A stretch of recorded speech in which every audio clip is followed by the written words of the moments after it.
তীর্থরাজ প্রয়াগরাজের মাঘ মেলা 2026। ওই দূরে দূরে মোবাইল টাওয়ার যেটা দেখা যাচ্ছে, আমি একটু বড় করে দেখাই।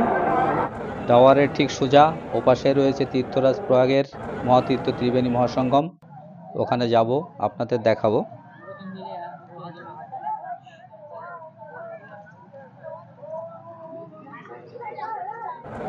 প্রয়াগ মহাতীর্থ ত্রিবেণী মহাসঙ্গমের মাঘ মেলা 2026-এর পূর্ণ চিত্র।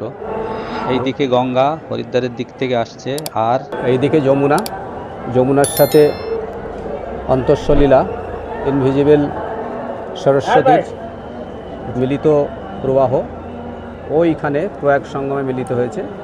গঙ্গার উপরে বেশ কয়েকটি টুঙ্গি ব্রিজ, বেশ কয়েকটি মানে 7টি টুঙ্গি ব্রিজ হয়েছে এবছর। লাস্ট ইয়ার 2025-এ মহাকুম্ভের সময় 30টা টুঙ্গি ব্রিজ ছিল। এই যে এটা হচ্ছে 1 নম্বর, এই 2 নম্বর, 3 নম্বর এবং এরপরে আরও 4টে টুঙ্গি ব্রিজ আছে। গঙ্গার উপর বারাণসীর সঙ্গে সংযোগকারী রেল ও রোড ব্রিজ। 44 দিনের মাঘ মেলা শুরু হয়েছে 3রা জানুয়ারি পৌষ পূর্ণিমা স্নানের মধ্যে দিয়ে, শেষ হবে আগামী 15 ফেব্রুয়ারি মহাশিবরাত্রির মহাস্নানের মধ্যে দিয়ে। ওই দূরে দেখা যাচ্ছে ত্রিবেণী মহাসঙ্গম।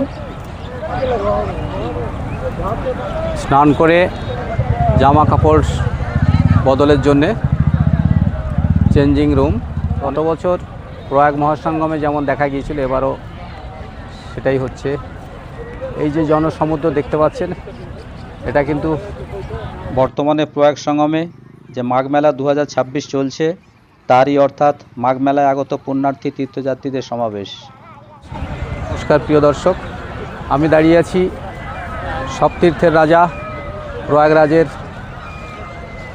সেই মহাতীর্থ ত্রিবেণী মহাসঙ্গম। আজ 13 জানুয়ারি, ঠিক 1 বছর আগে পৌষ পূর্ণিমার দিনে, গত বছর 13 জানুয়ারি পৌষ পূর্ণিমা ছিল, সেই পৌষ পূর্ণিমা এখানে শুরু হয়েছিল 144 বছরের পর আগত বিশেষ মহাযোগে মহাকুম্ভ। আজকের দিনে তখন এখানে তিল ধারণের জায়গা ছিল না। আজকে যদিও জনসংখ্যা খুব একটা কম নয়, কারণ এই মুহূর্তে মহাকুম্ভের প্রয়াগ সঙ্গমে চলছে মাঘ মেলা 2026। গত 3রা জানুয়ারি মাঘ মেলা শুরু হয়েছে, চলবে 15 ফেব্রুয়ারি মহাশিবরাত্রি পর্যন্ত। প্রিয় দর্শক, এই শর্টস ছোট্ট ভিডিওটি এখানেই শেষ হচ্ছে। ভালো লাগলে লাইক শেয়ার করুন, চ্যানেলে নতুন হলে সাবস্ক্রাইব করুন, সাবস্ক্রাইব করে পাশে থাকুন। ভিডিওটি দেখার জন্য ধন্যবাদ। ভালো থাকুন, সুস্থ থাকুন।